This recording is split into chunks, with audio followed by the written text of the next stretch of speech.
The footman had barely finished speaking when Eleanor Whitfield threw the velvet box back into his hands.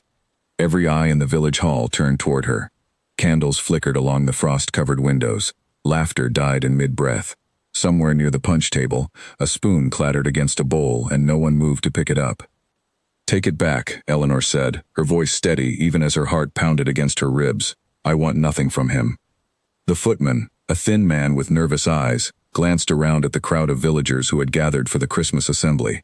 He had clearly expected gratitude, perhaps even tears of joy. Instead, he stood holding a small velvet box that had been sent all the way from Bramley Hall, the box that everyone now knew contained a sapphire pendant meant for a woman who earned less in a year than the jewel had cost in a single afternoon.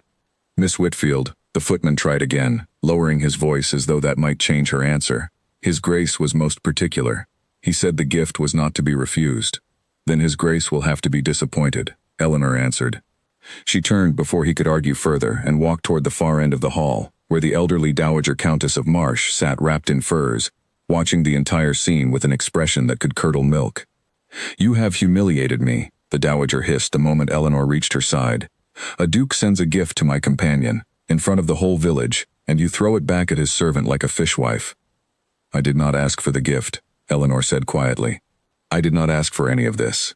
That hardly matters now, does it? Everyone is staring." And they were.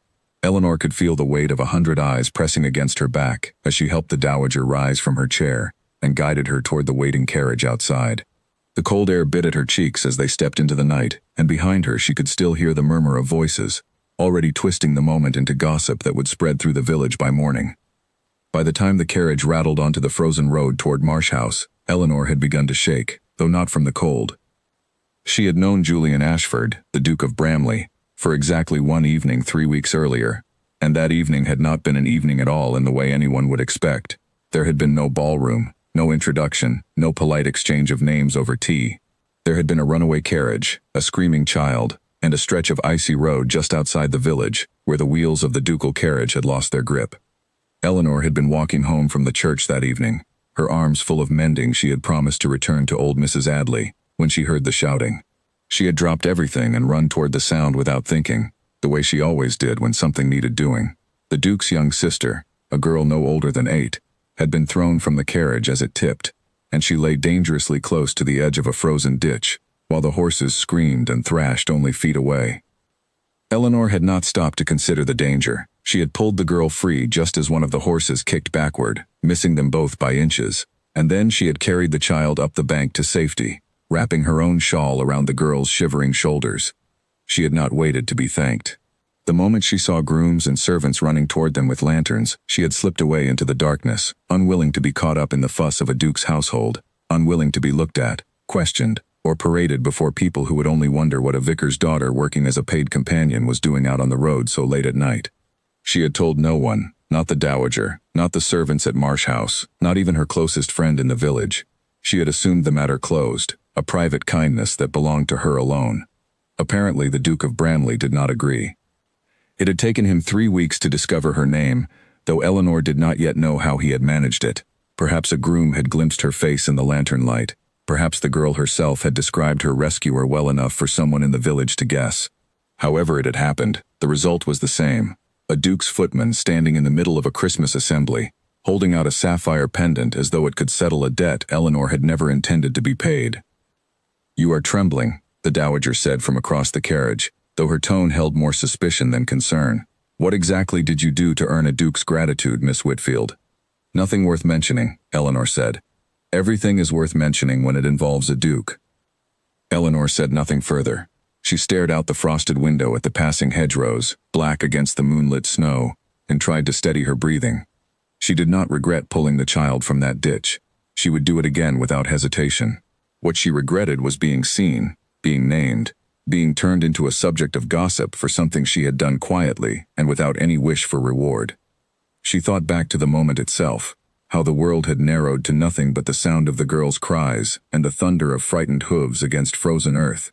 She had not thought of danger. She had not thought of who the child belonged to, or what family might come looking, or what consequences might follow. She had simply moved, the way her father had always taught her to move when someone needed help, without calculation, without hesitation, without any thought of what she might gain from it. Her father had been a man of quiet conviction, a country vicar who believed that kindness meant nothing if it was measured out only when convenient.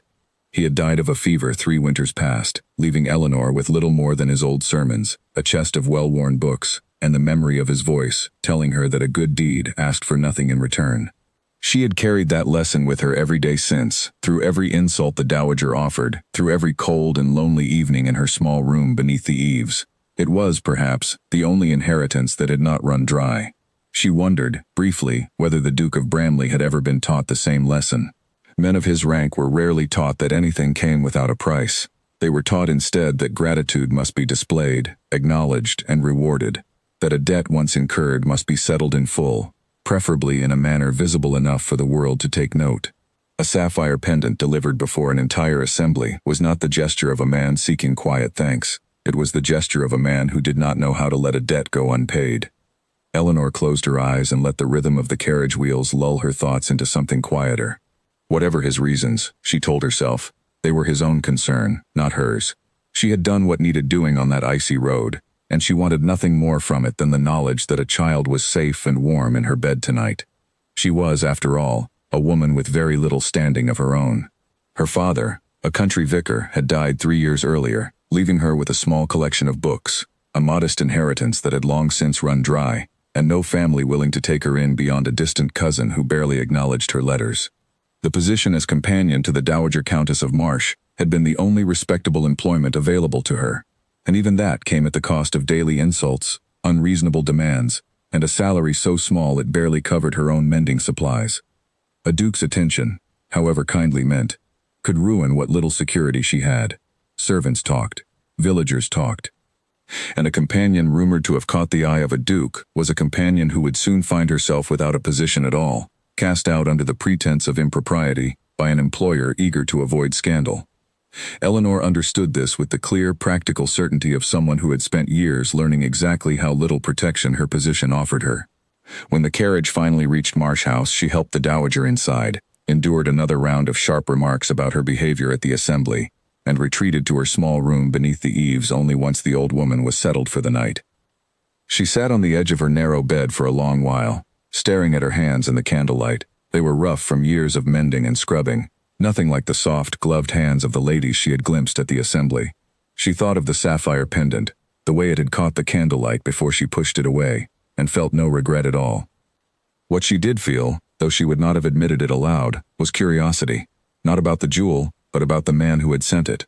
What kind of duke troubled himself to seek out a servant's companion by name, simply to offer thanks for an act she had wanted no credit for? What kind of man refused to let the matter rest? She told herself it did not matter. He was a duke, and she was nobody of consequence, and their paths had crossed exactly once, and would likely never cross again. She was wrong, though she could not have known it that night. 3 days later, on a morning when the frost lay thick over the village green and smoke curled from every chimney, a carriage bearing the crest of Bramley Hall rolled to a stop directly in front of Marsh House. Eleanor, carrying a basket of mending toward the kitchen door, froze in place at the sight of it. The door of the carriage opened before a footman could reach it, and a tall man stepped down onto the frozen gravel, his dark coat trimmed in fine wool, his expression set with the particular impatience of a man unaccustomed to being refused anything. Eleanor recognized him at once, though she had only seen his face for a moment in the chaos of that icy road 3 weeks earlier. There was no mistaking the sharp line of his jaw, the intensity in his eyes, or the quiet authority that seemed to surround him even now, standing alone on a frosty drive with no audience but her. Julian Ashford, the Duke of Bramley, had come to find out exactly why his gift had been refused, and from the look on his face, he did not intend to leave without an answer. Eleanor set down her basket, straightened her shoulders, and prepared herself for whatever was about to come. "You refused my gift." Julian Ashford did not bother with a greeting. He crossed the frozen gravel in long strides, his boots crunching against the frost, his dark eyes fixed on Eleanor with an intensity that made her want to step backward, though she held her ground instead. "I did," she said. "Do you know how rare that is?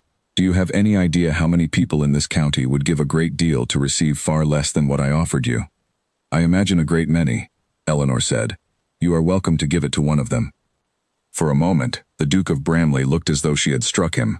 His jaw tightened, and a muscle flickered near his temple, but when he spoke again, his voice had lost some of its heat.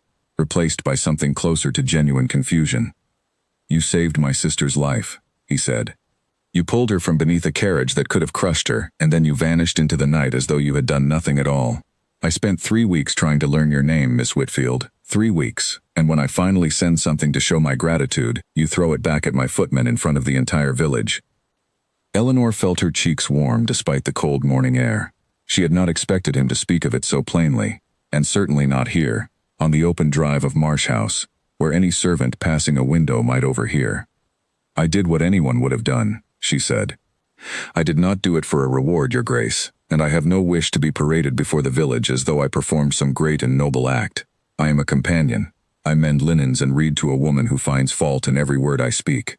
I have no interest in becoming the subject of gossip because a duke sent me a jewel I never asked for." "So that is the trouble," Julian said slowly, as though a piece of a puzzle had finally settled into place. "You are not offended by the gift itself. You are offended by what it made people think of you." Eleanor hesitated, caught off guard by how quickly he had understood something she had not fully admitted even to herself. "Perhaps," she allowed. "Then let me be clear," Julian said, taking a step closer, though he kept a respectful distance between them. "I did not intend to embarrass you. I intended only to thank you, in whatever manner seemed fitting, for saving the life of the one person in this world I care for above all others. If I chose the wrong manner, I am willing to hear a better one, but I will not simply walk away and pretend the debt does not exist." "There is no debt," Eleanor said. "Kindness is not a transaction, Your Grace. I do not require payment for helping a frightened child." "And I do not require gratitude to be convenient for me to offer it," he countered. "Perhaps we are at an impasse." A cold wind swept across the drive, carrying with it the smell of wood smoke from the chimneys of Marsh House. Eleanor pulled her shawl tighter around her shoulders, aware suddenly of how strange this entire conversation was, standing here in the frost arguing with a duke about the nature of gratitude as though they were equals discussing philosophy over tea. "How is your sister?" she asked, if only to steer the conversation somewhere less uncomfortable. For the first time since he had stepped down from the carriage, something in Julian's expression softened. Frightened for several nights afterward, she would not sleep unless a candle burned in her room until morning. "But she is recovering. She asks about you, actually. She wants to know the name of the lady who saved her." "You may tell her it does not matter," Eleanor said. "She is safe. That is what matters." "She will not accept that answer any more readily than I have," Julian said, and for a moment, something close to a smile touched the corner of his mouth. It vanished quickly, replaced by the same guarded seriousness he seemed to carry everywhere. But Eleanor had seen it, and it surprised her more than she wanted to admit. They stood in silence for a long moment, the cold air settling between them, until the front door of Marsh House opened, and the dowager's sharp voice cut through the quiet. "Miss Whitfield, what exactly is taking so long with that basket?" Eleanor startled, suddenly remembering where she stood and who might be watching from the windows above. "I must go," she said quickly. "The dowager does not tolerate delay." "Of course," Julian said, though something in his tone suggested he was reluctant to let the conversation end so abruptly. "May I call again, Miss Whitfield? Not to press the matter of the gift, but simply to inquire after your welfare, as any decent person might do for someone who showed such courage." "That would not be wise," Eleanor said, glancing nervously toward the house. "My position here depends on discretion. If it becomes known that the Duke of Bramley is calling on his sister's companion, I will lose what little security I have." Julian studied her for a moment, and something in his expression shifted, as though he were seeing her fully for the first time, not as a puzzle to be solved or a debt to be settled, but as a woman whose circumstances were far more fragile than her steady composure suggested. "I understand," he said quietly. "I will not make things difficult for you, Miss Whitfield. That is the last thing I would wish." He returned to his carriage without another word, though he paused once, his hand on the door, to glance back at her one final time. Eleanor did not know what to make of the look he gave her, something between curiosity and quiet respect, and she stood frozen on the drive long after his carriage had disappeared down the frosted lane. Inside Marsh House, the dowager was waiting with a face like thunder. "What did he want?" the old woman demanded, the moment Eleanor stepped through the door. "The Duke of Bramley does not call upon houses like this one without reason. He wished to inquire after my welfare, following the incident with the gift," Eleanor said carefully, choosing her words with the precision of someone who had learned long ago that honesty and full disclosure were not always the same thing. "Your welfare," the dowager repeated, her voice thick with suspicion. Dukes do not concern themselves with the welfare of companions, Miss Whitfield, unless there is something you have not told me. There is nothing improper in what occurred, my lady, Eleanor said. I assure you. The dowager's eyes narrowed, studying Eleanor with the same sharp scrutiny she applied to household accounts and unfaithful servants. See that it remains that way, she said finally. I will not have my household dragged into scandal because a duke has taken a passing fancy to my companion. Do you understand me? Perfectly, my lady. But as Eleanor climbed the narrow stairs to her room that evening, she found herself thinking not of the dowager's warning, but of the brief softness in Julian Ashford's eyes when he spoke of his sister, and the quiet, unexpected respect in his voice when he had said he would not make things difficult for her. She told herself it meant nothing. Dukes did not concern themselves with vicars' daughters turned companions, not in any way that mattered, not beyond a single morning's conversation on a frosted drive. Whatever curiosity he had shown was likely nothing more than the passing interest of a man unaccustomed to being told no. And yet, as she sat by her narrow window that night, watching snow drift silently past the glass, she could not entirely convince herself that this was the end of the matter. She was right to doubt it. Within the week, Julian Ashford would find a reason to return to the village, and this time, he would not come alone. The following morning brought a task Eleanor had been dreading for days. The dowager's nephew, a young man named Edmund Fairfax, arrived at Marsh House to review his aunt's accounts, a duty he performed with far more enthusiasm than any nephew ought to show for a task so dull. Eleanor had never liked him. There was something in the way his eyes lingered too long on the household ledgers, something calculating in the questions he asked about the dowager's health and the state of her will. Miss Whitfield, Edmund greeted her in the hallway, his smile thin and practiced. I hear you had quite the eventful evening at the Christmas assembly. All the village is speaking of it. A duke's gift, refused in front of everyone. How very dramatic. It was a misunderstanding, Eleanor said, keeping her tone even. Nothing more. Is that so? Edmund's smile did not waver, but something in his gaze sharpened. Strange, though, don't you think, that a duke would trouble himself over a companion's welfare? I wonder what could possibly warrant such attention from a man of his rank. I saved his sister from a carriage accident, Eleanor said, seeing no reason to hide the truth from someone who would likely learn it eventually regardless. He wished to thank me. I declined the gesture. That is the whole of it. How admirably modest of you, Edmund said, though his tone carried no admiration at all. My aunt does worry so about appearances, Miss Whitfield. A companion involved in gossip involving a duke could reflect rather poorly on this household, wouldn't you agree? Eleanor understood the warning hidden beneath his pleasant words well enough. Edmund Fairfax cared nothing for propriety or appearances. What he cared about was his aunt's fortune, and the possibility, however small, that a companion who had earned the dowager's trust over 3 years of service might one day be remembered kindly in her will. Any scandal that gave him cause to see Eleanor dismissed would suit his purposes perfectly. I have no intention of causing trouble for this household, Eleanor said. You may set your mind at ease. I do hope so, Edmund said, and with a final, lingering look, he continued down the hallway toward his aunt's study, leaving Eleanor with an uneasy feeling that would not fade for the rest of the day. She thought little more of the encounter until 4 days later, when a letter arrived at Marsh House addressed not to the dowager, but to Eleanor herself. The handwriting was unfamiliar, elegant and confident, and when she broke the seal, she found a short note written in Julian Ashford's own hand. My sister has asked, every day since our last conversation, whether the lady from the icy road might come to visit her. I have told her such a visit would not be proper, given the circumstances of your position, but she is a determined child, and has taken to writing you letters instead, 3 of which I have enclosed, though I suspect she will send a great many more before she tires of the effort. I make no demands of your time, Miss Whitfield, and ask nothing beyond what you are willing to give, but I thought you should know the impression you left on a frightened little girl, and perhaps, in some small way, on her brother as well. Enclosed, just as he had promised, were 3 letters written in a child's careful, uneven hand. Eleanor read each one twice, smiling despite herself at the girl's earnest questions about whether the lady from the road liked dogs, whether she preferred summer or winter, and whether she might one day come to see the new puppy that had recently joined the household at Bramley Hall. She should not have written back. She knew that even as she reached for pen and paper that evening, knew that any correspondence with the Duke of Bramley's household, however innocent, risked exactly the kind of scandal Edmund Fairfax would delight in exposing. And yet she found herself composing a gentle reply to the little girl, answering her questions about dogs and seasons with as much warmth as she dared to show. careful to say nothing that might be misread by anyone beyond the intended reader. She sealed the letter, addressed it to the girl alone rather than to Julian, and gave it to the village post before she could talk herself out of it. It was a small thing, she told herself, a kindness extended to a frightened child who had asked for nothing more than a friendly word. It could not possibly lead to trouble. She would come to regret that assumption sooner than she expected. The reply from Bramley Hall arrived faster than Eleanor expected, tucked inside an envelope so thick she assumed at first that the little girl had written another 3 letters at once. Instead, she found a single sheet in Julian's hand, along with a small pressed flower the child had apparently insisted on including. Clara has not stopped speaking of your letter since it arrived.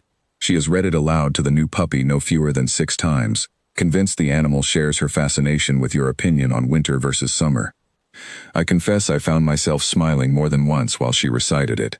Thank you, Miss Whitfield, for your kindness to a small girl who still wakes some nights remembering the sound of the horses.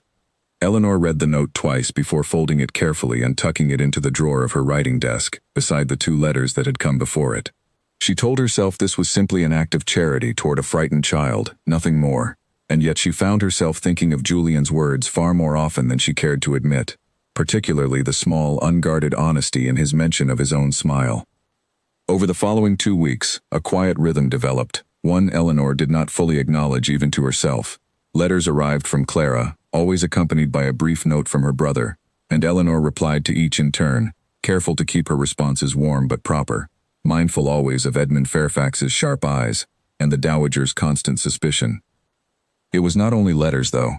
Twice in that fortnight, Eleanor encountered Julian in the village itself, each meeting carefully arranged to appear accidental. The first occurred outside the bookshop, where she had gone to return a volume of sermons on behalf of the dowager. Julian happened to be examining a shelf of history books, and their conversation, though brief, lasted longer than either of them likely intended. You have a fondness for philosophy, he observed, noticing the title she carried. My father believed a mind left unoccupied grows careless, Eleanor said. He kept a library far larger than his income could justify. A wise man, then. He was, Eleanor said, and something in her voice must have revealed more than she intended, because Julian's expression softened in the same quiet way it had that morning on the drive. You miss him, he said. It was not a question. Every day, Eleanor admitted, surprising herself with her own honesty. He has been gone 3 years, and still I find myself wanting to tell him things, as though he might still answer. I understand that feeling better than you might expect, Julian said. My father died when I was 22, and my brother inherited the title before his own reckless choices forced him to abandon it entirely, leaving the responsibility to fall upon me instead. I did not want this life, Miss Whitfield. I was meant for the army, not a dukedom. Some days I still feel like a man wearing another man's coat. It was more than Eleanor had expected him to share, and she found herself studying him with new understanding. Behind the polished authority and the fine tailored coats, there was a man who had never chosen the burden he carried, who managed vast estates and looked after a young sister with no mother to guide her, all while grieving privately for a life he had never wanted to trade away. You wear it well, Your Grace, she said quietly. Whatever doubts you carry. Something flickered across his face. Gratitude, perhaps, or something closer to relief at being seen so plainly by someone who wanted nothing from him. Thank you, Miss Whitfield, he said. That means more than you know. Between these 2 encounters, there had been a third meeting Eleanor had not planned for at all, one that lingered in her memory longer than either of the others. She had been walking along the churchyard path one gray afternoon, visiting her father's grave as she did every fortnight, when she found Clara there already, seated on the low stone wall beside the yew trees, her small gloved hands folded neatly in her lap, while a governess waited a discreet distance away. Miss Whitfield, Clara had called out the moment she spotted her, scrambling down from the wall with an enthusiasm no governess could have taught her to contain. Julian said I mustn't visit you, but he did not say I couldn't visit the churchyard, and here you are anyway, so I do not think I have broken any rules at all. Eleanor could not help but smile at the girl's careful logic, so reminiscent of the letters she had read and reread over the past weeks. That is a very clever argument, Lady Clara. I am not clever, Clara said, with the particular seriousness only a child could manage. I am persistent. Nurse says there is a difference, though she has never explained what it is. Perhaps persistence is simply cleverness that refuses to give up, Eleanor offered, and Clara considered this with obvious delight, repeating the phrase softly to herself, as though committing it to memory for later use. They spoke for only a few minutes, Clara chattering about the puppy's latest misadventures, and a governess who insisted on far too much needlework, while Eleanor listened with genuine warmth, grateful for a conversation that asked nothing of her beyond simple kindness. When the governess finally called Clara back, the girl threw her arms briefly around Eleanor's waist before running off, leaving Eleanor standing alone among the gravestones with an unexpected ache in her chest, the particular loneliness of a woman who had grown fond of a family that could never truly be hers. She had not mentioned this meeting to Julian in her letters, uncertain how to explain the strange comfort she had found in a child's uncomplicated affection, uncertain whether such comfort was something she was even permitted to want. Their second encounter occurred at the edge of the village green, where Eleanor had gone to fetch thread for the dowager's mending. Julian had been walking Clara's new puppy, an unruly spaniel that immediately abandoned all dignity the moment it spotted Eleanor and bounded toward her, nearly pulling the lead from his hand. "He remembers you," Julian said, laughing despite himself as the puppy circled Eleanor's skirts. "Or perhaps he simply likes everyone equally. I have not yet determined which." "He is a delight," Eleanor said, crouching to scratch behind the dog's ears, laughing in return as the animal's whole body wagged with enthusiasm. For a brief moment, standing on the frosted green with a foolish, happy puppy between them, the weight of rank and reputation seemed to disappear entirely, and they were simply two people sharing an ordinary, unremarkable joy. It did not last. Across the green, Eleanor caught sight of Edmund Fairfax watching them from beneath the awning of the milliner's shop, his expression unreadable, but his gaze fixed and unmoving. Her laughter faded, and she rose quickly, brushing snow from her skirts. "I must return to the dowager," she said. "She will wonder at my delay." Julian followed her gaze and saw Edmund watching them as well. Something hardened in his expression, though his voice remained gentle when he spoke. "Of course. Forgive me for keeping you." "It was no trouble," Eleanor said, and meant it, though she walked away from the green with her heart beating faster than the brief conversation warranted, uncomfortably aware of how easily she had forgotten, for a few precious minutes, to guard herself against exactly this kind of exposure. That evening, the dowager summoned her to the drawing room, her expression colder than usual. "My nephew tells me you were seen laughing with the Duke of Bramley on the village green this afternoon," the dowager said without preamble, "playing with his dog as though you were old friends." "His Grace was walking his sister's puppy," Eleanor said carefully. "I stopped to admire the animal. It was nothing more than a passing moment." A passing moment witnessed by half the village, apparently. The dowager's fingers tightened around the arms of her chair. "Miss Whitfield, I have tolerated a great deal of gossip surrounding you since that unfortunate business with the Christmas gift. I will not tolerate my household becoming a subject of scandal, because you have caught the fancy of a duke who ought to know better than to trifle with a companion's reputation." "Nothing improper has occurred, my lady," Eleanor said, though her voice trembled slightly despite her best efforts. "I have done nothing to invite his attention." "Intentions rarely matter once the gossip begins," the dowager said. "You would do well to remember that. I have kept you in my employment out of respect for your late father, who was a good man and a fine vicar. Do not mistake my patience for endless tolerance. If this continues, I will have no choice but to release you from your position, whatever regard I hold for your father's memory." Eleanor left the drawing room shaken, her hands still trembling as she climbed the stairs to her small room. She understood the dowager's warning for exactly what it was, not merely a threat of dismissal, but a genuine danger to the only security she possessed in the world. Without this position, she had nowhere to go, no family willing to take her in, no savings sufficient to sustain her for more than a few desperate months. She sat by her window that night, staring out at the dark, snow-covered fields beyond Marsh House, and made a decision she knew would be difficult to keep.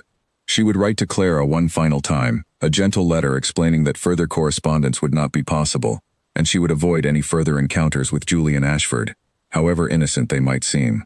It was the only sensible course available to her, the only way to protect the fragile stability she had spent years building for herself. She wrote the letter the following morning, choosing her words with great care so as not to wound the little girl who had shown her nothing but warmth and honesty. She explained, as gently as she could manage, that circumstances made further letters difficult, though she wished Clara continued happiness, and hoped the puppy would grow into a fine and loyal companion. Sending the letter felt like closing a door Eleanor had not fully realized she wanted to keep open. That night, unable to sleep, Eleanor found herself thinking again of what Julian had told her outside the bookshop, of a man forced into a title he never wanted, grieving a father long gone and managing the wreckage left by a brother's disgrace. She wondered what had become of that brother, whether he lived still, whether Julian carried the weight of his absence the way she carried the weight of her own father's death. She realized, with some discomfort, how much she wanted to know the answer, how much she had come to care for the details of a life that circumstance insisted must remain separate from her own. She thought too of Clara, of the girl's persistent letters and her fierce, uncomplicated affection, and felt a fresh wave of guilt at having closed that small correspondence so abruptly. Children did not understand the careful architecture of rank and reputation that governed the adult world. They understood only that a friend had stopped writing, and Eleanor could only hope that Clara's disappointment would fade quickly, replaced by new puppies and new distractions, the way childhood sorrows so often did. Her own disappointment, she suspected, would not fade nearly so easily. She rose the next morning determined to bury herself entirely in her duties, to prove through diligence and discretion that the dowager's trust had not been misplaced. She spent the following days attending to every small task with unusual thoroughness, rewriting correspondence the dowager found too plainly worded, reorganizing the household linens, and reading aloud each evening until her voice grew hoarse. If the old woman noticed the change in her companion's demeanor, quieter now, more careful, she said nothing of it, though her sharp eyes seemed to soften slightly by the third evening, as though some of her earlier suspicion had begun to ease. Eleanor allowed herself to hope, cautiously, that the matter might simply fade away, that Julian Ashford would return to his own world of grand estates and parliamentary duties, and that in time, the village would find some new subject for its gossip, leaving her forgotten and safe in her quiet corner of it. 3 days passed in uneasy quiet. Eleanor threw herself into her duties with renewed diligence, hoping that visible dedication might ease the dowager's suspicions and restore some measure of goodwill. She read to the old woman for hours each evening, mended every torn hem and loose button in the household with meticulous care, and avoided the village green entirely, taking longer, less convenient routes on her errands rather than risk another accidental meeting. She told herself this was the right choice. She told herself the ache she felt each morning, when no letter arrived from Bramley Hall, was simply the natural adjustment to a friendship that had never truly been appropriate in the first place. She was not entirely convincing, even to herself. On the fourth morning, as Eleanor swept frost from the front steps of Marsh House, a familiar carriage appeared at the end of the drive, moving at a pace that suggested urgency rather than the leisurely visits of before.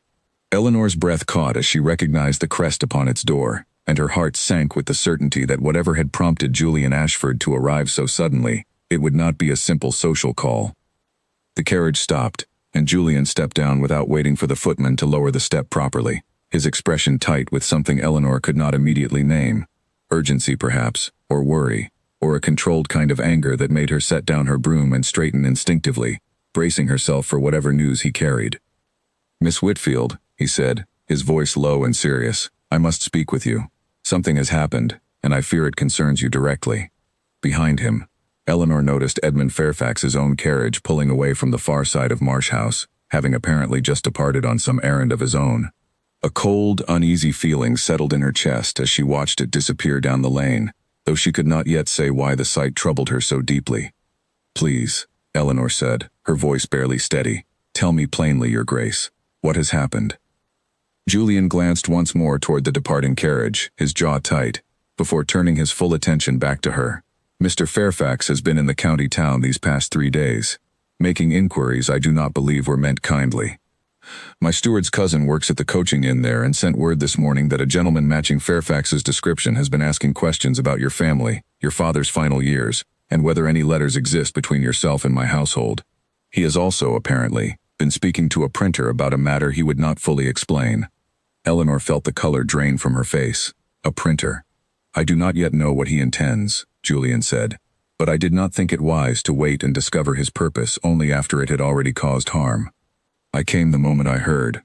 The wind picked up across the drive, scattering loose snow across the frozen gravel, and Eleanor pulled her shawl tighter, though the cold she felt now had little to do with the weather. She thought of Edmund's thin, knowing smile in the hallway weeks earlier, his talk of appearances and the dowager's fortune, and understood with sudden clarity that his interest in her had never been mere curiosity. He had been building something, patiently and quietly, waiting for the right moment to use it. "Why would he go to such lengths over a companion he barely acknowledges?" Eleanor asked, though even as she spoke the words, she suspected she already knew part of the answer. "Because a companion dismissed in disgrace is no longer a companion the dowager might come to favor in her will," Julian said grimly. And because I suspect he has realized that scandal touching my name would do a great deal of damage to me as well.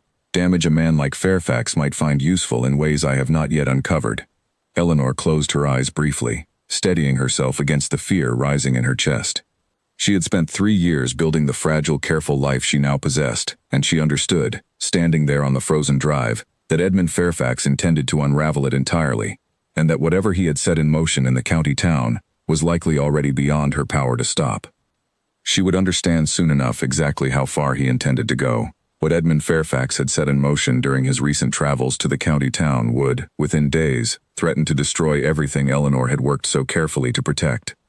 The pamphlets appeared 3 days later, scattered across the village square before the sun had fully risen, tucked beneath doors and stacked in careless piles outside the bakery and the inn. By the time Eleanor left Marsh House for her morning errands, half the village had already read them. She found one lying near the well, its cheap paper already curling at the edges from the damp morning air. The words printed there made her stomach turn. The pamphlet claimed, in language dressed up as gossip but sharpened like a blade, that a certain vicar's daughter now employed as a companion had schemed her way into a duke's favor through a staged rescue, that letters between the two of them proved an improper arrangement unbecoming of a lady's reputation, and that the dowager who employed her ought to consider carefully what kind of woman she kept beneath her roof. None of it was true, not the staged rescue, not the improper arrangement, not the suggestion that Eleanor had engineered any part of what had happened on that icy road. But truth mattered little once printed words began circulating from hand to hand, and by mid-morning, Eleanor could feel the shift in the village around her, the sideways glances, the whispered conversations that stopped abruptly whenever she drew near, the way even Mrs. Adley, who had known her since childhood, crossed to the other side of the lane rather than offer her usual greeting. She returned to Marsh House with her basket only half filled, her hands trembling so badly she nearly dropped the thread she had gone to purchase. The dowager was waiting for her in the front hall, a copy of the pamphlet already clutched in one gloved hand, her face a mask of cold fury. "Explain this," the dowager said, thrusting the paper toward her. "It is a lie," Eleanor said, though her voice shook. "Every word of it is a lie. I did not scheme for anything. I pulled a child from danger because it was the right thing to do, and I have exchanged nothing improper with His Grace, beyond simple correspondence with his young sister." "Correspondence you did not think to mention to me," the dowager said. "Letters passing between my companion and a duke's household, and I learn of it through a scandal sheet sold on street corners. How do you imagine that reflects upon this family, Miss Whitfield?" "I ended the correspondence a week ago, my lady, precisely because I feared exactly this outcome. A week too late, apparently." The dowager's hands trembled with barely contained anger, though whether from genuine distress or wounded pride, Eleanor could not tell. "I have given you every consideration these past 3 years, out of respect for your father's memory, and this is how you repay that consideration. My household is now the subject of gossip from here to the county town. My lady, I beg you to believe me. I have done nothing to invite this." The dowager studied her for a long, silent moment, and for the first time, something almost like doubt flickered across her hardened features. But before she could speak again, the front door opened, and Edmund Fairfax stepped inside, brushing snow from his shoulders with an expression of carefully arranged concern. "Aunt," he said smoothly, "I came the moment I heard the news had spread. I trust you are not too distressed." "You have heard of it already," the dowager said. "The whole county has heard of it," Edmund said, shaking his head with practiced sorrow. "I confess I feared something of this nature might occur. I noticed Miss Whitfield's growing familiarity with the Duke of Bramley some weeks ago, and worried at the time it might lead to exactly this kind of embarrassment. I did not wish to trouble you with unfounded suspicions, but perhaps I ought to have spoken sooner." Eleanor stared at him, understanding now with cold certainty exactly what she was witnessing. Edmund had not merely noticed her friendship with Julian and worried over it.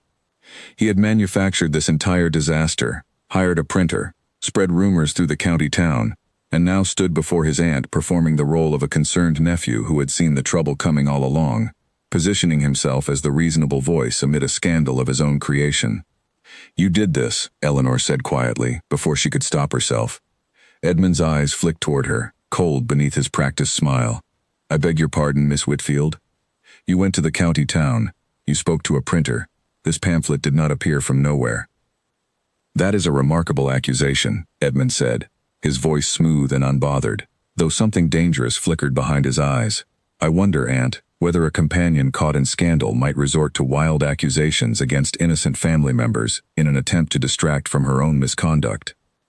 "I have accused no one falsely," Eleanor said, though she could hear how desperate her own voice had become. "I have simply stated what I observed. Your carriage leaving this drive the very morning His Grace arrived, with news of your inquiries in the county town." "Enough," the dowager snapped, silencing them both. Her gaze moved between her nephew and her companion, and for a moment, Eleanor thought she saw genuine uncertainty in the old woman's eyes, a flicker of doubt about which of them deserved her trust. But the moment passed quickly, and the dowager's expression hardened once more, retreating into the safety of familiar suspicion, rather than confronting a truth too uncomfortable to face. "Miss Whitfield, you will remain in your room until I have decided how to proceed," the dowager said. "This scandal will not continue to unfold beneath my roof while I stand by helplessly." Eleanor climbed the stairs with as much dignity as she could manage, though tears burned behind her eyes by the time she reached her small room and closed the door behind her. She sat on the edge of her narrow bed, the pamphlet's cruel words echoing in her mind, and allowed herself, for the first time since the entire ordeal began, to weep freely. She thought of Clara's letters tucked safely in her writing desk, of the puppy circling her skirts on the village green, of the brief, unguarded moments she had shared with Julian outside the bookshop and beside the frozen churchyard wall. None of it had been improper. None of it had been anything but honest, ordinary kindness exchanged between people who had, for a handful of quiet mornings, allowed themselves to forget the vast gulf of rank that separated them.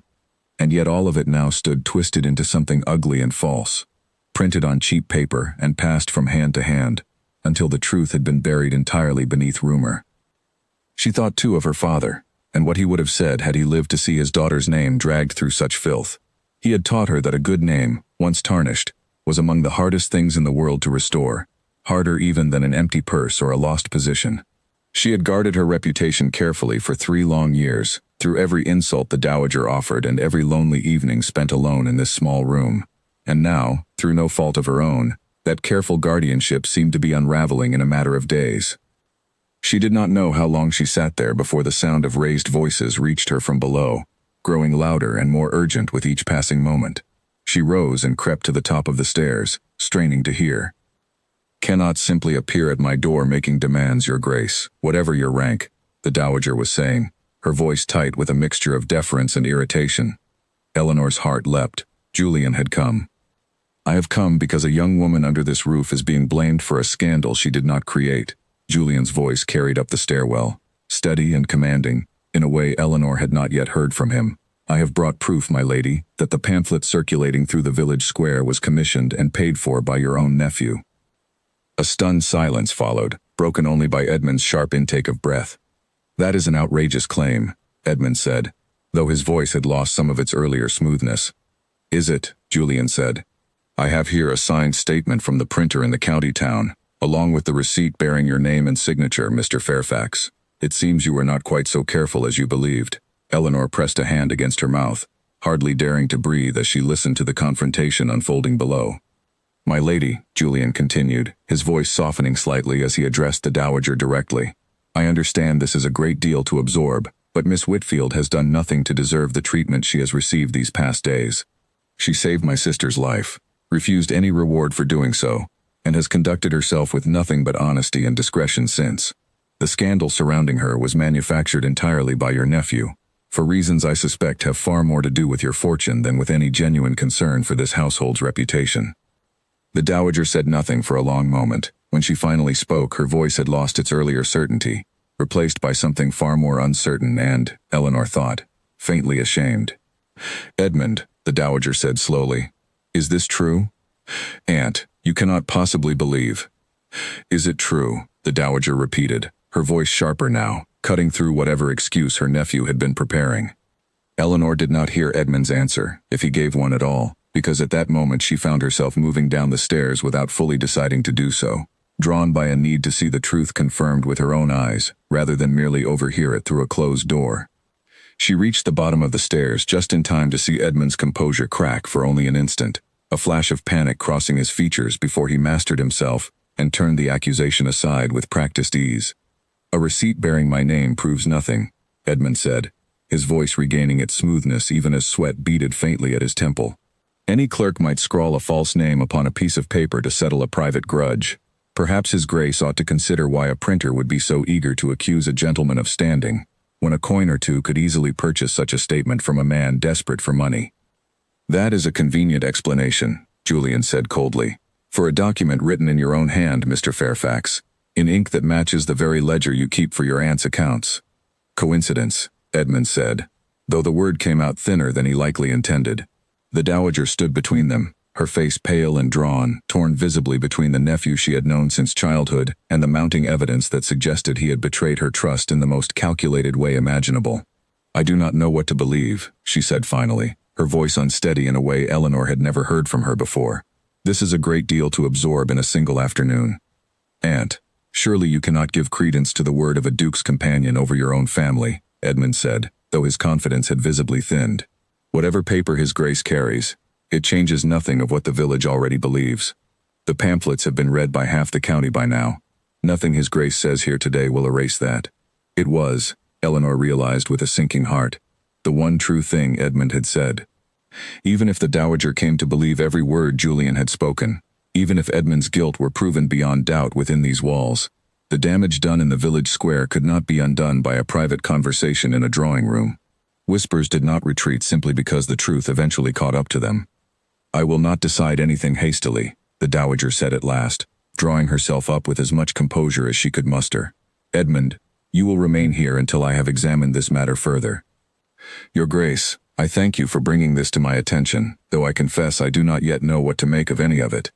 Edmund's jaw tightened, but he said nothing further, turning instead and retreating toward the study with the stiff, controlled walk of a man determined not to appear as rattled as he felt. Julian watched him go, then turned back to Eleanor, his expression grave. This is not finished, he said quietly, for her ears alone.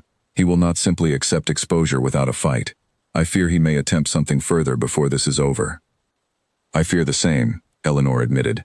The village has already judged me, Your Grace. Whatever proof you carry, I do not know that it will be enough to undo what has already spread through every household from here to the county town. Miss Whitfield, he said quietly, I am sorry you were made to suffer even a single day of this. Eleanor could not yet find the words to answer him fully, her heart still pounding from everything she had just witnessed. She felt, for the first time in days, the first faint stirrings of hope that the truth might eventually be given room to breathe.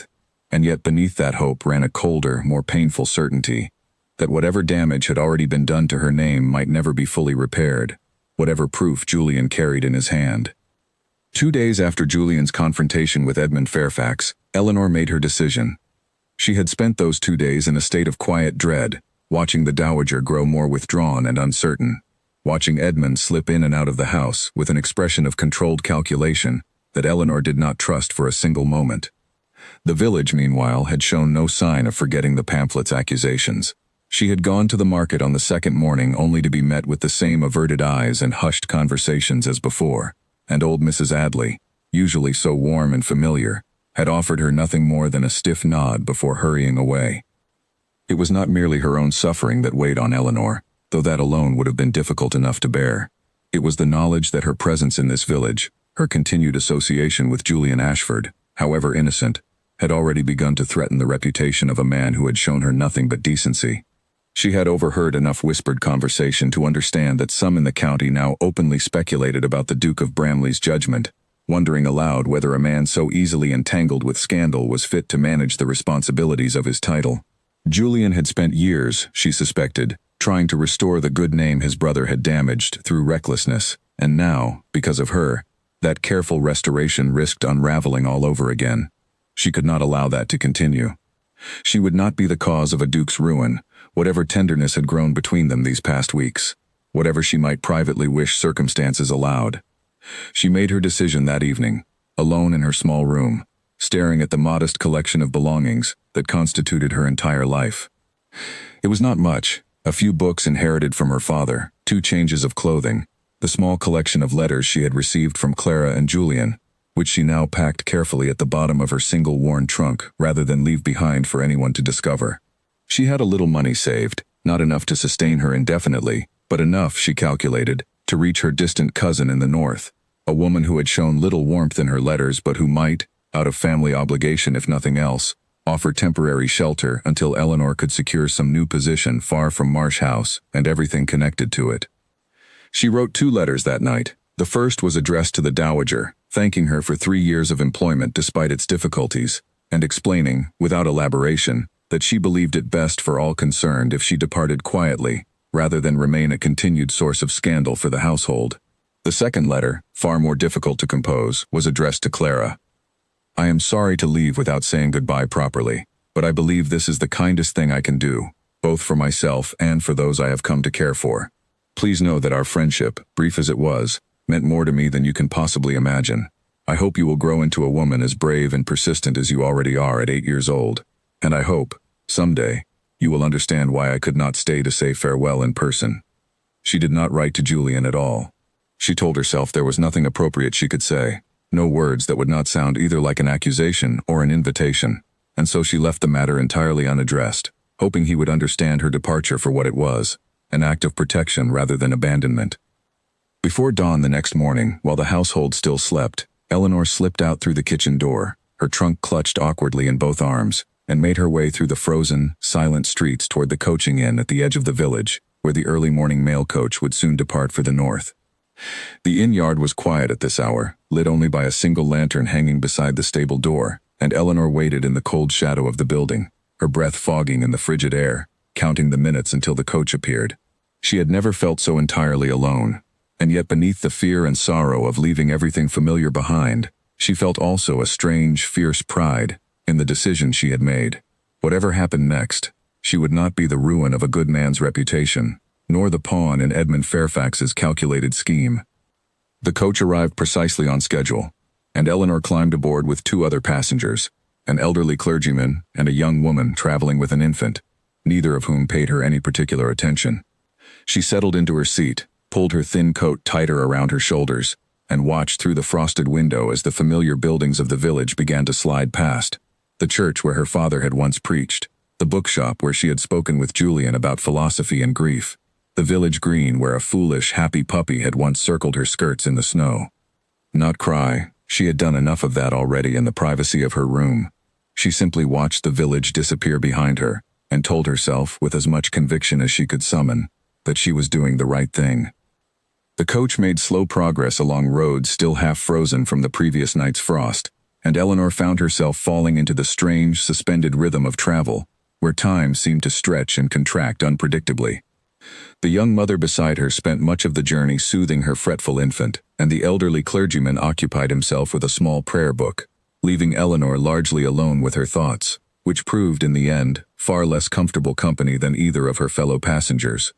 She thought of her father often during those first hours, remembering the sound of his voice reading scripture by firelight, the particular way he had of pausing before difficult passages, as though giving the words room to settle properly in a listener's heart.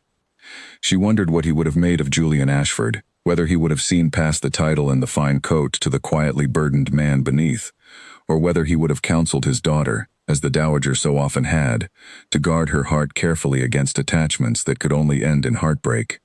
She suspected, though she could not be entirely certain, that her father would have understood. He had never measured a person's worth by rank or fortune, only by the quality of their character, and in the brief weeks she had known him, Julian Ashford had shown her nothing but a character she found difficult to fault, whatever doubts circumstance forced upon her. By midday, the coach stopped at a small posting inn to change horses, and Eleanor stepped down gratefully into the cold air, glad for the chance to stretch her stiff limbs after hours of confinement. She purchased a modest meal of bread and cheese from the innkeeper's wife, counting her remaining coins carefully as she did so, aware of exactly how little separated her now from genuine hardship. She had perhaps enough to sustain herself for 2 months if she was frugal, 3 if fortune favored her, and after that, she would need to find employment quickly, whatever form it took.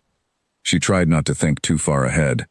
She had learned, over 3 difficult years, that dwelling on uncertain futures accomplished nothing beyond deepening one's own despair, and so she forced her attention instead to the practical matters immediately before her, finishing her modest meal, checking that her trunk remained securely fastened, and preparing herself for the long hours of travel still ahead. She did not yet know that behind her, the distance between herself and Bramley Hall was narrowing with every passing hour, or that the decision she had made in the quiet darkness of her small room had already set in motion a chain of events far beyond her control. Back at Marsh House, the household did not discover her absence until well past breakfast, when the dowager, expecting her usual morning reading, sent a maid to fetch her companion, and received instead the news that Miss Whitfield's room stood empty, her few belongings gone, and a single sealed letter left upon the writing desk. The dowager read the letter twice, her expression unreadable, before summoning her nephew to the drawing room. "She has gone," the dowager said flatly, holding out the letter for Edmund to read. "Fled before dawn, it seems, without a word to anyone." Edmund read the letter quickly, and Eleanor, had she been present to witness it, would have recognized the flicker of satisfaction that crossed his features before he schooled his expression into something more appropriately somber. "Perhaps it is for the best, Aunt. A troubled companion, gone quietly. No further scandal need touch this household." "Perhaps," the dowager said, though something in her tone suggested she was not entirely convinced.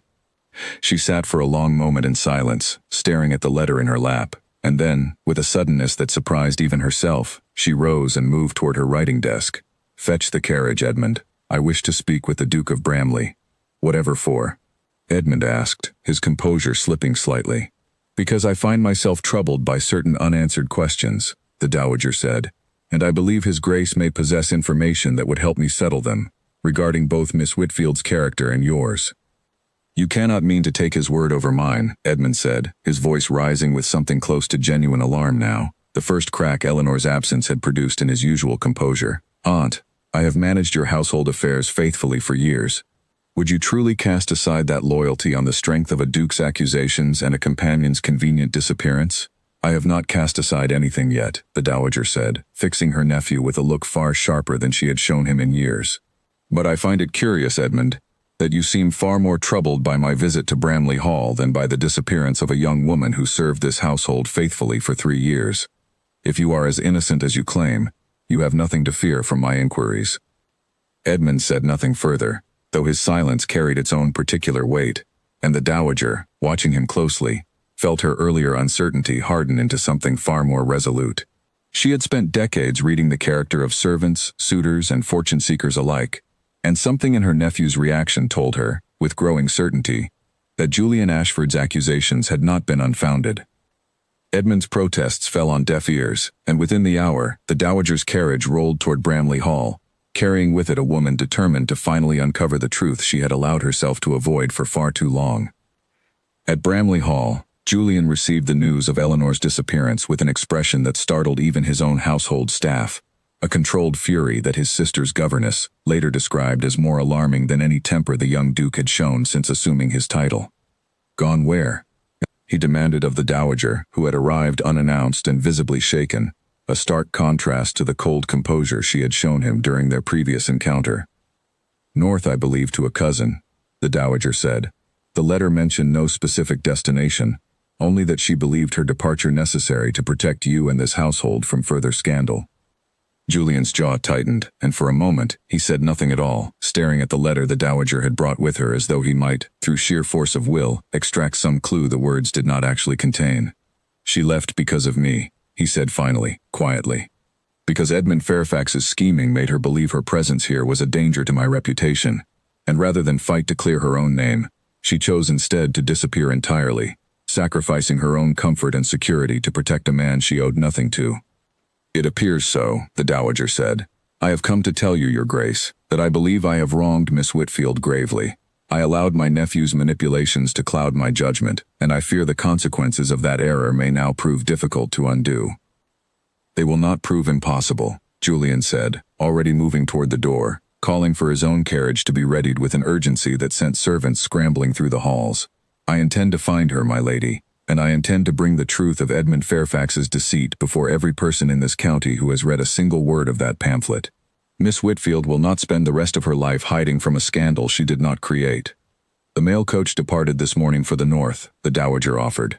"If you leave now, Your Grace, you may yet overtake it before the next stage stop."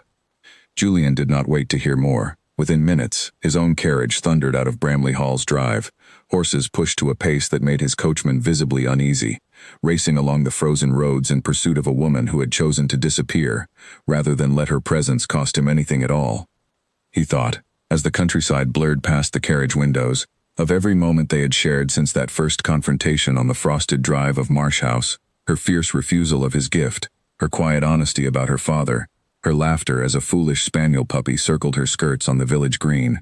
He thought of how thoroughly she had misunderstood her own worth, believing herself expendable, believing her absence a small price to pay for his comfort, when in truth he had come to realize, somewhere in the quiet accumulation of those stolen conversations, that her presence in his life had become something he was no longer willing to simply let go. He would find her, whatever it cost him, whatever scandal his own pursuit might invite. He would find her before she vanished entirely into a life of quiet obscurity, and he would make certain, once and for all, that the entire county understood exactly whose deceit had caused this suffering, and exactly whose courage and honesty deserved to be honored instead. His coachman, a steady man named Peter Harlow who had served the Bramley household for over a decade, ventured a rare word of caution as they thundered past a narrow bend in the road. "Beg pardon, your grace, but the horses cannot maintain this pace much longer without rest, and the road grows treacherous past the mill." "Then we will rest them at the next posting inn and press on immediately after," Julian said. "I do not intend to lose her over a matter of caution, Harlow, but neither do I intend to arrive too exhausted to speak plainly when I finally catch her." Harlow said nothing further, merely nodding and adjusting the horse's pace with the practiced skill of a man who had driven this particular duke through every manner of weather and temper over the years. Julian sat back against the carriage seat, watching the frozen fields blur past the window, and allowed himself, for the first time since receiving news of Eleanor's disappearance, a moment to consider exactly what he intended to say to her once he found her. He was not a man accustomed to uncertainty. He had spent years learning to manage estates, tenants, and the endless demands of a title he had never wanted, and in all that time, he had rarely found himself at a loss for the right words or the right course of action. And yet, thinking of Eleanor Whitfield, of her fierce independence and her quiet, unshakable honesty, he found himself uncertain in a way that unsettled him far more than any matter of estate business ever had. He knew only this much with absolute certainty. He could not allow her to vanish into obscurity, believing herself unwanted, believing her sacrifice necessary to protect a reputation he cared far less about than she seemed to understand. Whatever words he found once he finally caught up to her, they would need to convey that truth plainly, without the careful diplomatic distance that governed so much of his usual conduct. The mail coach, meanwhile, rattled steadily northward, carrying Eleanor further from everything she had ever known, unaware that behind her, across the frozen miles of the county road, a duke was closing the distance with every passing hour, determined not to let her disappear from his life without a fight. The mail coach reached the posting inn at Wren's Crossing just as the winter sun began sinking toward the horizon, and Eleanor stepped down stiffly into the inn yard, grateful for the promise of a hot meal before the final stretch of her journey north. She had perhaps 2 more days of travel ahead of her, assuming the roads remained clear, and she intended to use the evening's rest to steady herself before continuing. She had just settled at a small table near the fire, a bowl of stew warming her hands, when the sound of a carriage arriving in the yard outside drew her attention, along with the attention of every other traveler in the crowded common room. Horses stamped and blew steam into the cold air, and a moment later, the inn door swung open, letting in a gust of frigid wind and a tall figure whose presence seemed, impossibly, to fill the entire room. Eleanor's spoon clattered against her bowl. Julian stood in the doorway, his greatcoat dusted with frost, his expression a mixture of exhaustion and fierce, unmistakable relief as his eyes found her across the crowded room. For a long moment, neither of them moved, the noise of the common room fading into something distant and unimportant as they simply looked at one another. 2 people who had each, in their own way, refused to accept that their story might end in silence and separation. "You found me," Eleanor said finally, rising slowly from her seat. "I would have followed you to the ends of the earth if I had needed to," Julian said, crossing the room toward her, heedless of the curious stares from the other travelers. "Did you truly believe I would simply let you disappear, Eleanor?" It was the first time he had used her given name, and the sound of it, spoken with such raw sincerity, made her breath catch in her throat. "I believed I was protecting you," she said. "The pamphlets, the scandal, all of it followed from my presence in your life. I could not bear to be the reason your good name was dragged through the mud, not after everything you have already worked to restore." "You were never the cause of that scandal," Julian said, taking her hands in his own without hesitation, though he kept his voice low enough that only she could hear him clearly amid the noise of the common room. "Edmund Fairfax manufactured every word of it, out of greed and calculation, and I have proof enough now to make that truth undeniable to anyone who still doubts it. The Dowager herself came to Bramley Hall this morning, Eleanor. She has begun to see her nephew's deceit clearly, and I do not believe she will protect him much longer. Eleanor stared at him, hardly daring to hope that the ordeal might truly be nearing its end. Even if that is true, she said slowly, the village has already judged me. Whatever proof exists, I do not know that it will undo what has already been said and believed. Then we will make certain it is undone, Julian said, publicly, thoroughly, and before every person who read a single word of that pamphlet. I do not intend to let you spend the rest of your life running from a scandal you did not create, Eleanor. I would rather spend every remaining resource and influence I possess than allow that injustice to stand. Around them, the common room had grown noticeably quieter, several travelers watching the exchange with open curiosity, though Julian seemed entirely unconcerned by their audience. Eleanor, suddenly aware of how public this moment had become, felt heat rise in her cheeks. Your Grace, she said softly, we are being watched. Let them watch, Julian said, and for the first time since his arrival, something like a smile touched his exhausted features. I find I no longer care who witnesses this conversation, Eleanor.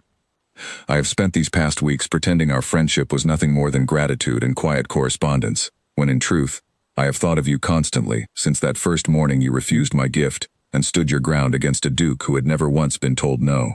I do not wish to hide that truth any longer, whatever gossip it invites. Eleanor's heart pounded as she searched his face, hardly able to believe the sincerity she found there. What are you saying? I am saying, Julian said, his voice steady despite the crowded room around them, that I have come to care for you far beyond what gratitude alone could explain. I admire your courage, your honesty, your fierce refusal to be bought or flattered by anyone, myself included. I do not offer you a title or a fortune to erase whatever scandal Edmund Fairfax has caused. I offer you my honest regard, freely given, and I ask only that you consider returning to face this scandal together, rather than running from it alone. The common room had fallen almost entirely silent now, every traveler within earshot clearly captivated by the unfolding scene, though Eleanor found she truly did not care any longer who watched or whispered. She thought of everything that had led to this moment, the refused gift, the frosted drive, the letters from a persistent little girl, the quiet conversations outside a village bookshop, and she understood, with sudden and complete clarity, that running away had never been the answer she truly wanted, only the answer she had believed necessary. I do not know how to face a village that has already condemned me, she admitted quietly. Then let me help you face it, Julian said, not as a duke offering charity, but as a man who has come to care for you deeply, and who refuses to watch you disappear into obscurity, when the truth deserves to be spoken plainly instead. Eleanor felt tears gather in her eyes, though these were tears of a different nature entirely from the ones she had shed in her small room at Marsh House. Then I will come back, she said.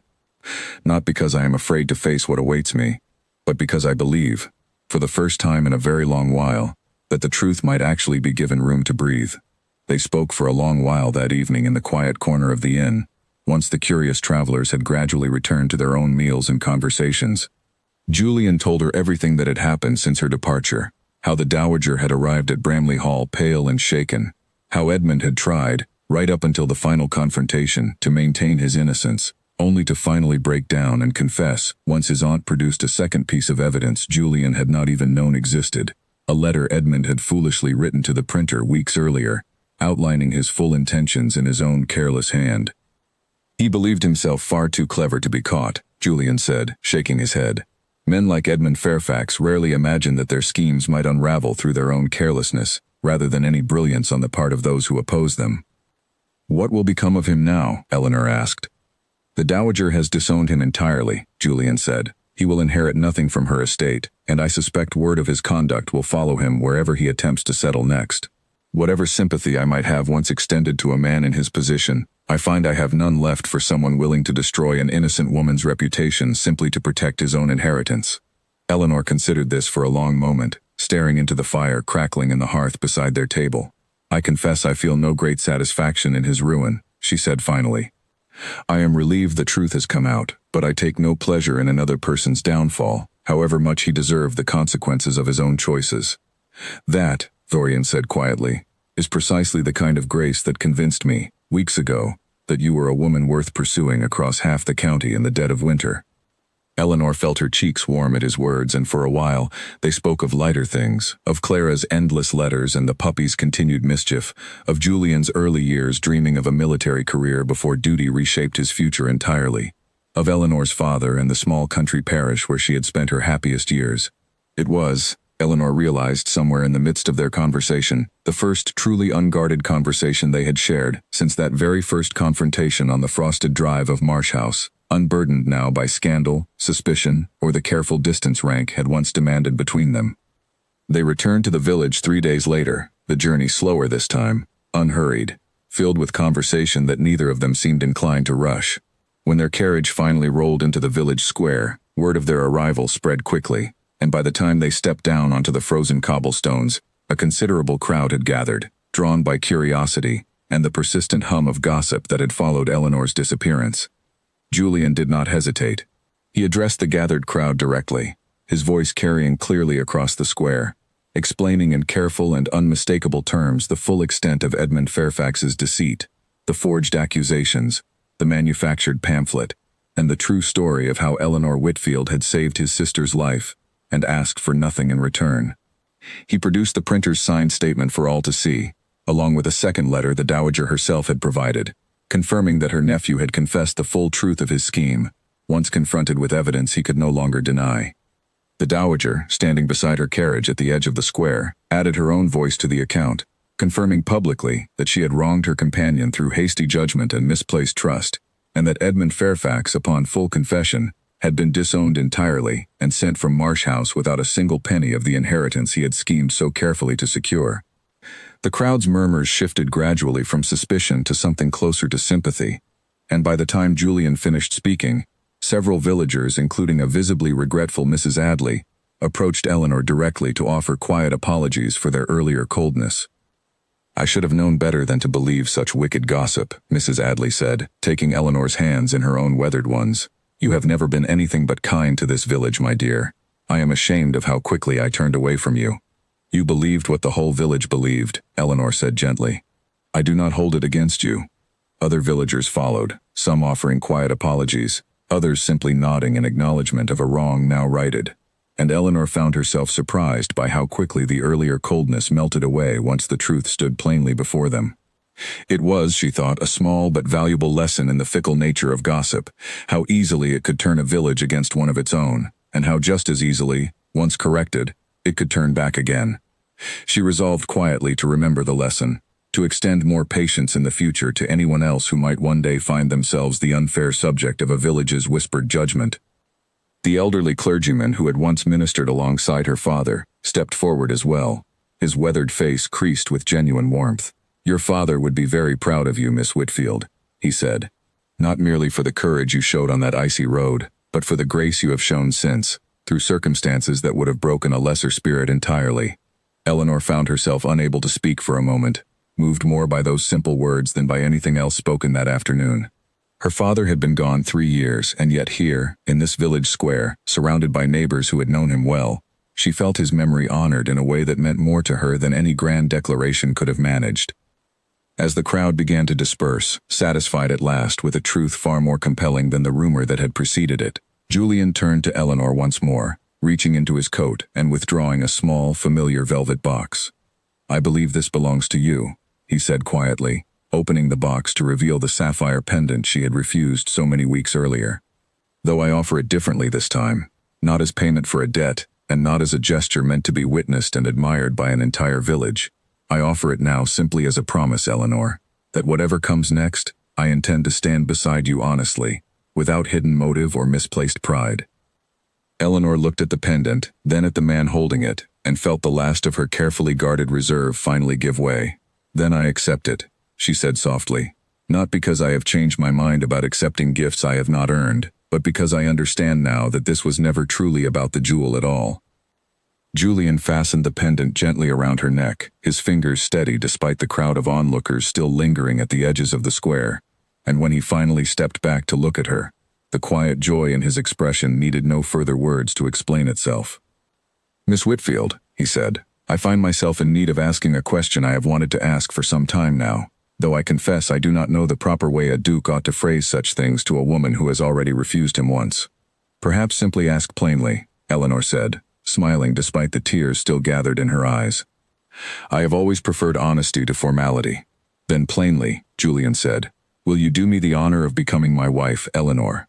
Not to settle any debt, and not to satisfy any scandal, but because I cannot imagine facing the years ahead without your fierce, unshakable honesty beside me. The square had grown quiet again, every remaining villager watching with open anticipation, and Eleanor, standing amid the very people who had condemned her so harshly only days before, found she did not care in the slightest who witnessed her answer. Yes, she said, I will. The cheer that rose from the gathered crowd carried through the frozen village square and echoed off the surrounding buildings. Somewhere near the edge of the crowd, Eleanor caught sight of the dowager watching the scene with an expression she had never before seen on the old woman's face, something soft and unguarded, almost maternal, as though 3 years of sharp words and unreasonable demands had finally given way to something closer to genuine affection and pride. Later that evening, as the crowd dispersed and the winter sky darkened toward early nightfall, Julian walked Eleanor back toward Marsh House, both of them content simply to walk in comfortable silence for a while, the events of the day settling slowly around them like the first gentle snow beginning to drift down from the darkening clouds above. I have one more letter for you, Julian said eventually, reaching into his coat and producing a small folded paper, considerably less formal than any correspondence that had passed between them before. Clara insisted I deliver it personally, and made me promise not to read it myself beforehand, though I confess the temptation was considerable. Eleanor unfolded the letter and smiled at the child's careful, uneven handwriting, filled with excited questions about whether Eleanor might now come to visit properly, whether she liked strawberry tarts, and whether the puppy, now considerably larger and only slightly less unruly, might be permitted to greet her at the door. Tell her yes, Eleanor said, laughing despite the exhaustion of the long day behind her, to all 3 questions. And beneath the softly falling snow, a vicar's daughter who had once refused a duke's gift out of fierce protective pride, found herself, at last, welcomed fully into a life she had never dared to imagine for herself. Spring came slowly that year, melting the frost from the fields around Bramley Hall in careful stages, until at last the wedding day arrived beneath a sky so clear and blue that even the eldest villagers claimed they could not remember a finer morning for a marriage. Eleanor stood before the small church mirror in a dress of pale ivory, far simpler than the grand gowns most duchesses were expected to wear, though she had insisted on simplicity, and Julian had never once tried to change her mind. She wore the sapphire pendant at her throat, exactly as she had that afternoon in the village square, and as she studied her own reflection, she found it strange, in a quiet and pleasant way, to see herself dressed as a bride rather than a companion, mending linens in a small room beneath the eaves. You look every inch a duchess, Clara announced from the doorway, having slipped away from her governess to check on Eleanor's progress for what was likely the 4th time that morning.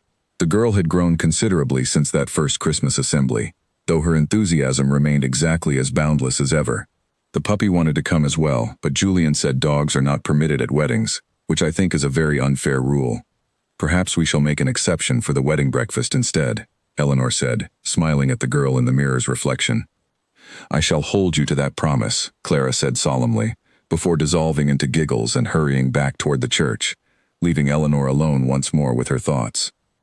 The ceremony itself passed in a warm blur of familiar faces, the dowager seated near the front with an expression of unmistakable pride, Mrs. Adley dabbing at her eyes with a handkerchief throughout the entire service, and Julian himself standing at the altar with a steadiness that betrayed none of the nervous energy Eleanor suspected he carried beneath his composed exterior.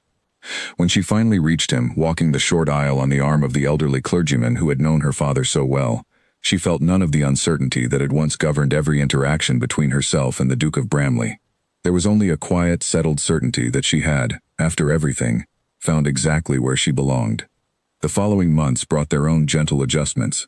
Eleanor moved into Bramley Hall as its new mistress, a transition that came with its own share of early awkwardness, learning to manage a household considerably larger than anything she had experienced at Marsh House, learning the names of dozens of servants who watched their new duchess with careful, curious eyes, uncertain at first what manner of mistress a former companion might make. She won them over gradually, not through grand gestures or lavish displays, but through the same quiet, consistent decency that had first caught Julian's attention on that frozen road months earlier. She learned every servant's name within the first fortnight, remembered which of the kitchen maids had a sick mother in the village, and sent remedies from the estate's own stores, and insisted on thanking the stable hands personally, whenever they readied her horse for her morning rides, a habit that startled the older staff considerably, accustomed as they were to a household run with rather more formal distance. "You need not thank the servants for simply performing their duties," the dowager observed during one of her frequent visits that summer, though her tone carried more amusement than criticism these days. The old woman had softened considerably since Edmund's disgrace, her sharp edges worn smooth by what Eleanor privately suspected was genuine regret over her own earlier misjudgments. "Perhaps not," Eleanor said, "but I remember what it felt like to go unthanked for years of faithful service. I do not intend to forget that feeling now that circumstances have changed so completely for me." The dowager said nothing further, though something in her expression suggested she understood, and perhaps even quietly admired, the sentiment behind Eleanor's words. News of Edmund Fairfax reached them only rarely after that first spring, carried through occasional letters from distant acquaintances who reported, without much surprise, that he had drifted from one disappointing venture to another, his reputation having followed him far beyond the borders of the county. Eleanor felt, whenever his name arose, only a distant sort of pity rather than any lingering resentment, understanding by then that his downfall had been entirely of his own making, the natural consequence of choices no one else had forced upon him. She did not dwell on him further, preferring instead to devote her attention to the life she had built, rather than the shadow of the man who had once tried so hard to destroy it. The dowager herself grew notably gentler in the years that followed, visiting Bramley Hall often enough that Clara began referring to her, with typical childish bluntness, as though she were a beloved and slightly eccentric grandmother rather than the sharp-tongued employer Eleanor remembered from her years as a companion. It was, Eleanor reflected privately, one of the more unexpected transformations to emerge from that difficult winter, though perhaps not entirely surprising. Even the most guarded hearts, she had come to believe, could soften eventually, given enough time, patience, and proof that trust, once broken, might still be carefully rebuilt. Clara, meanwhile, flourished under the new arrangement, delighted beyond measure to have Eleanor permanently installed at Bramley Hall, rather than confined to occasional letters and stolen conversations in the village churchyard. She insisted on daily visits to Eleanor's private sitting room, where the two of them read together most afternoons, continuing a habit that had begun with 3 childish letters delivered by an anxious footman during that first difficult winter. The puppy, now a fully grown and considerably more dignified spaniel, had taken to following Eleanor through the halls of Bramley Hall with unwavering loyalty, curling contentedly by the hearth whenever she settled with a book in the evenings. Julian, for his part, found himself surprised by how quickly the estate's affairs seemed to run more smoothly once Eleanor's steady presence had settled fully into the household. She possessed a practical wisdom born of years managing a difficult household on very little means, and she brought that same careful attention to the far grander responsibilities of Bramley Hall, quietly correcting small inefficiencies the estate's stewards had overlooked for years, and offering thoughtful counsel whenever Julian found himself wrestling with some particularly difficult matter of tenant welfare or estate management. "I do not know how I managed any of this before you arrived," he admitted one evening that autumn, as they sat together in the library reviewing the harvest accounts by candlelight. "You managed well enough," Eleanor said, though she could not entirely hide her pleased smile at his words. "But I am glad to make the burden lighter, whatever small part I might play in it." "You play a considerable part," Julian said, setting aside the ledger to take her hand across the desk, "more than you seem willing to credit yourself for, even now." As the year turned once more toward winter, and the first frost began settling over the fields surrounding Bramley Hall, Eleanor found herself thinking often of that first Christmas assembly, of the sapphire pendant she had refused so fiercely, certain at the time that accepting it would cost her everything she had worked so carefully to protect. She had been right, in a way, though not in the manner she had feared. Accepting Julian's regard, and eventually his hand, had indeed changed everything about her life, though the change had brought her not ruin, but a home, a family, and a happiness she had never dared to imagine for herself during those long, difficult years at Marsh House. On Christmas Eve, exactly 1 year after that first fateful assembly, Eleanor stood once more before a gathering of villagers, though this time the setting was Bramley Hall itself, decorated warmly for the holiday, and filled with neighbors from both the village and the wider county, all invited to celebrate the season together. She wore the sapphire pendant, as she had every Christmas Eve since her wedding, a small and deliberate tradition she had chosen for herself, a quiet reminder of exactly how far she had traveled from that frightened, proud young woman who had once refused a duke's gift in front of an entire assembly, rather than risk being misunderstood. Clara, now approaching her 9th birthday and no less determined than ever, tugged at Eleanor's skirts partway through the evening's festivities. "Will you tell the story again?" she asked. "The one about the carriage and the ditch and how you saved me." "You have heard that story 100 times already," Eleanor said, laughing softly. "I know," Clara said, entirely unbothered by the repetition. "I like it better each time." And so Eleanor gathered the girl close beside the great hearth of Bramley Hall, its fire crackling warmly against the winter cold outside, and began the familiar telling once more, of an icy road and a frightened child, of a duke who refused to let a debt of gratitude go unpaid, and of a stubborn, proud young woman who had once believed herself entirely undeserving of the happiness that had, against every expectation, found her anyway. Peter Harlow, still faithfully serving as coachman all these years later, once remarked to a fellow servant that he had never seen his master drive horses so recklessly as he had that winter afternoon chasing a mail coach north, nor seen him so thoroughly and permanently changed by the woman he had finally caught. The story had become something of a favorite among the household staff, retold with growing embellishment each time it passed from one servant to another, until the icy road, the runaway carriage, and the desperate carriage chase north had taken on almost legendary proportions below stairs, much to Julian's good-natured embarrassment whenever he happened to overhear the more exaggerated versions. Julian watched from across the room, a glass of warm cider in hand, content simply to observe the woman who had transformed his household, his sister's happiness, and his own quiet, dutiful life into something far richer than he had ever believed possible for a man who had never wanted the title he now wore so comfortably.